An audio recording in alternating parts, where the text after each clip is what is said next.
नमस्कार बालमित्र हो, आज आपण इयत्ता 8वी विषय इंग्रजी संकलित मूल्यमापन सत्र पेपर 2 हा पेपर आज आपण पाहणार आहोत.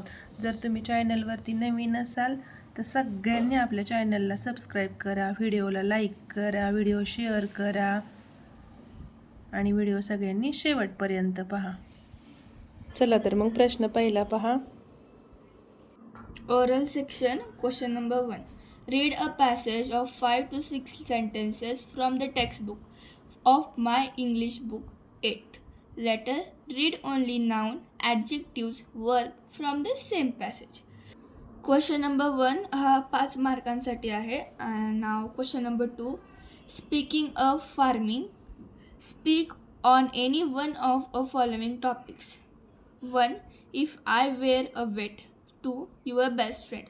हा क्वेश्चन पण 5 मार्कासाठीच आहे आणि त्याच्यातलाच बी जो आहे, frame and tell 2 sentences with the help of words as clues of given by the teacher. Clue is giver. Teacher will ask to read one of the 3 options. हा क्वेश्चन 2 मार्क्ससाठी आहे. मग ह्याच्यानंतर आहे रायटिंग सेक्शन आणि do as directed. Question number 3 आहे. याच्यातले कुठले पण 4 सोडवायचे आहेत. 8 मार्कासाठी आहे हा क्वेश्चन. तर पहिला ए आहे, say whether the underline part of the sentence is phrase or a clause. The question number 1 आहे, the musician laid his tanpura on the carpet.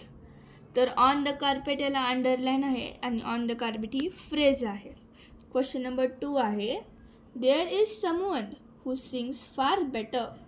There is someone याला अंडरलाईन आहे, तर हे क्लॉज आहे. Question number B, match the sentences with their types. Sentence आहे पहिलं, what has happen to you. तर answer आहे, हा सेंटेन्स इंटरोगेटिव्ह आहे. आणि क्वेश्चन नंबर 2 आहे, टेक मी टू हिम. तर आन्सर आहे इम्परेटिव्ह, कारण हा सेंटेन्स इम्परेटिव्ह आहे. क्वेश्चन नंबर 3 मधला सी आहे, राईट अपोजिट वर्ड्स. बायचं opposite word sell, better worse, down up आणि फाइंडचं लूज. क्वेश्चन नंबर 3 मधला डी आहे, solve the puzzles, find and circle the names given below. तर पहिला वर्ड आहे लॅपटॉप, दुसरा आहे कम्प्युटर, तिसरा आहे मोबाईल आणि चौथा आहे ईमेल. तर ते आपल्याला याच्यातून फाइंड करायचं आहे आणि ते लिहायचं. आणि क्वेश्चन नंबर 3 आहे, write the related words as shown in the example. आता इथं वेब लिहायची आहे आपल्याला पेनची. तर पेनच्या related words we can write ink, red, blue, black, white, write, paper. आपल्या मनाने आपण काहीही लिहू शकतो. तर इथे आपल्याला 5 लिहायचे. तर मी लिहिलेले आहेत इंक, ब्लू, राईट, पेपर आणि रेड ऑलरेडी दिलेला आहे. क्वेश्चन नंबर 3चा एफ आहे, add a suffix or prefix. Any 2 लिहायचे आहेत आपल्याला, कोणतेही 2 लिहिले तरी चालतील. तर फर्स्ट आहे फ्रेंड, फ्रेंडचं फ्रेंडशिप. सेकंड आहे हॅपी, हॅपीचं हॅपीनेस. थर्ड आहे अपेअर, अपेअरचं डिसअपेअर. आणि चौथा आहे राईट, राईटचं रायटर. क्वेश्चन नंबर 4 आहे, read the following passage carefully and do the activities.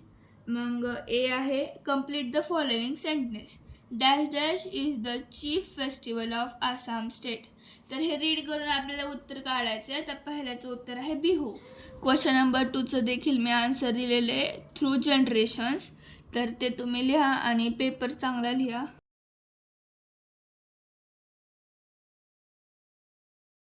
Question number 4चा B, complete the following diagram. Mountainous range, तर उत्तर आहे हिमालया आणि पुरान्स. क्वेश्चन नंबर 4चा C, the Bihu dance is a joyous one, make it exclamatory.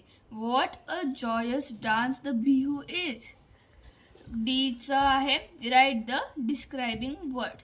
Any 2 लिहायचे. मग numbers दिले, नंबर्स डिस्क्रायबिंग वर्ड आहे, लार्ज किंवा स्मॉल, काहीही लिहू शकतो तुमच्यामध्ये डिस्क्राईब करेल असं. Literature, ancient literature. Generation, many generations. feelings, deep feelings. Question number 4 चा ही आहे. Make a list of 4 festivals celebrate in your area. मग जे तुमच्या एरियात सेलिब्रेट करतात ते तुम्ही लिहू शकता. मी लिहिले दिवाळी, होळी, गुढीपाडवा, मकर संक्रांती. तुम्ही ईद लिहू शकता किंवा क्रिसमस लिहू शकता. क्वेश्चन नंबर 5 आहे पोएट्री. त्याच्यातला ए आहे read the following poem carefully and do the activities. तर पहिला क्वेश्चन आहे state whether the following sentences are true or false. तर क्वेश्चन नंबर 1 आहे he doesn't want to know why coal should burn.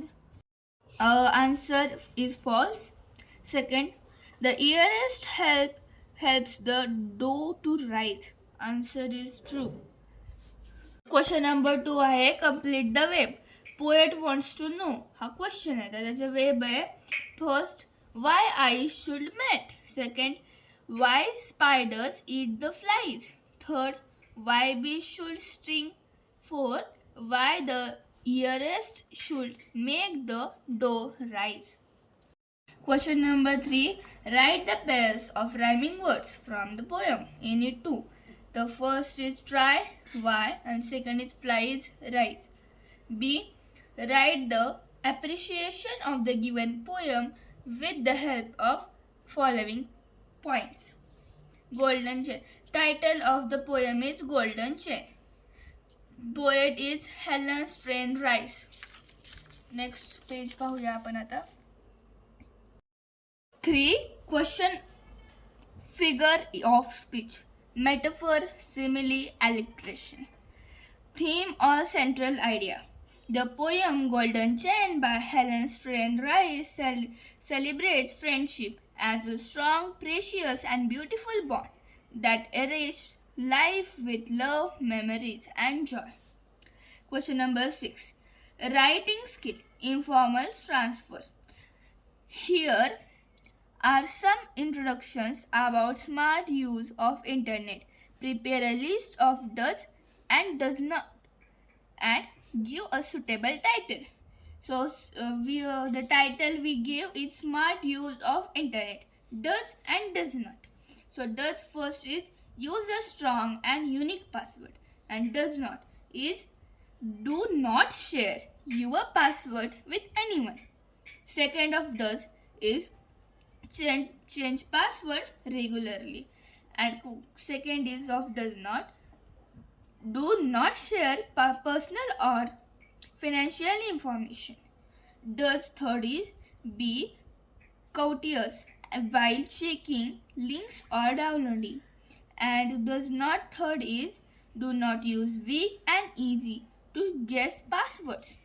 Fourth of does is keep software and operating system update, and does not is fourth do not use public computers or public Wi-Fi.